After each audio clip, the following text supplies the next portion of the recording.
কোরবানির ঈদে পশুর চামড়ার মূল্য নির্ধারণ করেছে সরকার। এবার ঢাকার মধ্যে গরুর চামড়ার দাম ধরা হয়েছে প্রতি বর্গফুট ৫৫ থেকে ৬০ টাকা এবং ঢাকার বাইরে প্রতি বর্গফুটের মূল্য নির্ধারণ করা হয়েছে ৫০ থেকে ৫৫ টাকা।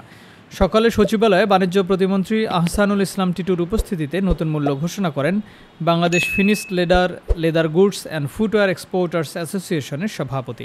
এবার প্রতি বর্গফুট চামড়ার দাম ৫ টাকা বাড়ানো হয়েছে। সেই সঙ্গে প্রতি পিস চামড়ার সর্বনিম্ন দাম নির্ধারণ করা হয়েছে। এক্ষেত্রে ঢাকায় প্রতি পিস গরুর চামড়ার দাম নির্ধারণ করা হয়েছে ১২০০ টাকা এবং ঢাকার বাইরে ১০০০ টাকা। এদিকে ঈদে খাসির চামড়ার ক্রয়মূল্য প্রতি বর্গফুট ২০ থেকে ২৫ টাকা এবং বকরির চামড়ার ক্রয়মূল্য প্রতি বর্গফুট ১৮ থেকে ২০ টাকা নির্ধারণ করা হয়েছে। গত বছর ঢাকার মধ্যে কোরবানির গরুর চামড়ার মূল্য নির্ধারণ করা হয়েছিল প্রতি বর্গফুট ৫০ থেকে ৫৫ টাকা এবং ঢাকার বাইরে প্রতি বর্গফুট গরুর চামড়ার মূল্য নির্ধারণ করা হয়েছিল ৪৫ থেকে ৪৮ টাকা।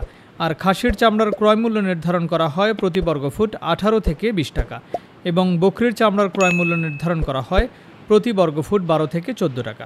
Bangladesh finished leather goods and footwear exporters অ্যাসোসিয়েশনের সভাপতি বলেন, চামড়া সঠিকভাবে সংরক্ষণ করতে হবে। অতিরিক্ত গরমে চামড়া নষ্ট হওয়ার সম্ভাবনা বেশি থাকে। গত কয়েক বছর ধরে সরকার নির্ধারিত দামে চামড়া বেচাকেনা হচ্ছে না। সিন্ডিকেটের কারণে পানির দরে চামড়া বিক্রি করতে বাধ্য হচ্ছেন সাধারণ মানুষ। গত কোরবানির ঈদে পশুর চামড়া অনেকেই পানিতে ফেলে দিয়েছে। এবারও সেই সিন্ডিকেটের হাত থেকে বাঁচতে চান সাধারণ মানুষ।